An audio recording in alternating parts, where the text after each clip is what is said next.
If you're an avid fan of countdown videos, you'll already have seen my 2 top 10 games videos listing my favourites from the 2000s and 2010s. You'll also have noticed a distinct lack of a certain era, and I'm not talking about the 80s. That's because it's simply impossible for me to narrow down a list like that to just 10 or even 20 entries, because there's too many good titles. Some of you might have seen this image floating around the internet over the years. It's the Worthwhile DOS Games list. It's far from perfect, but it's an excellent reference point, and gives the year of publication for every title it suggests. I'm no mathematician, but I counted 12 games in total from the 80s. There are 100 entries. That means 88 of them were released in a 7-year spell between 1990 and 1997. That's 12.5 games every year considered a classic, meaning if you played one of these games every month for 7 years, you still wouldn't have completed them all, because some entries cheat by having multiple games listed, and it doesn't include DOS games that had simultaneous Windows releases. You know, little titles like Command & Conquer Red Alert or Dungeon Keeper. Almost every genre you can think of was either created or codified around this time. From survival horror to roguelikes through to management sims, first-person shooters, and every type of strategy game. One day I'll make a video listing 100 more titles this image left off the final cut. There's simply that many good ones. But what was it that brought this incredible burst of creativity about? Well, that's what this video is going to briefly touch on.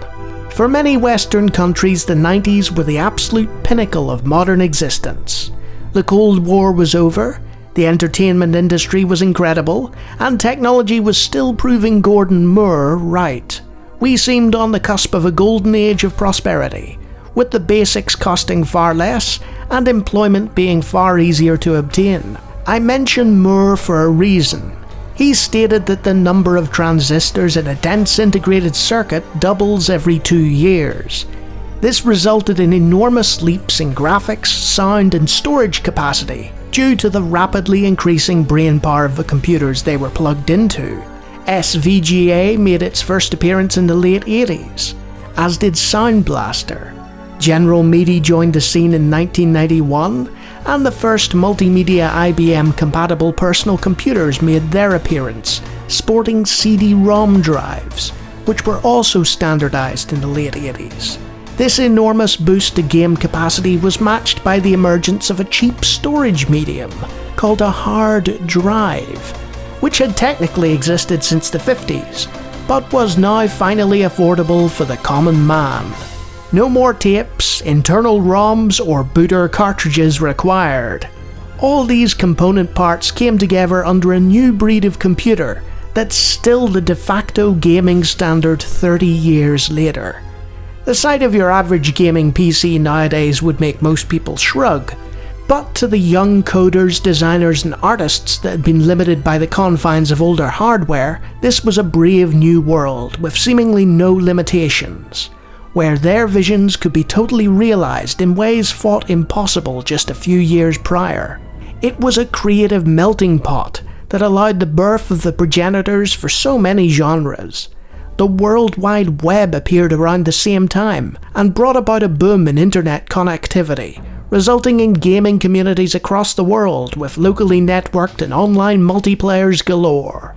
Like-minded and technologically savvy individuals collaborated unhindered by the mainstream's eventual conversion of gaming into a billion-dollar monstrosity. That's why when you look at the best DOS games lists online, chances are the overwhelming majority will be from the 90s. Games continued improving into the new millennium, with hardware acceleration becoming the de facto standard for polygonal graphics, and many incredible titles coming after that initial flurry of multimedia madness. By the mid-2000s, that was starting to end, but unlike the last 20 years, we'll not end this on a bad note. The re-engineering of titles past, and a rediscovery or sharing of source code has meant that many of these venerable games have found both new life and new fans in the present day.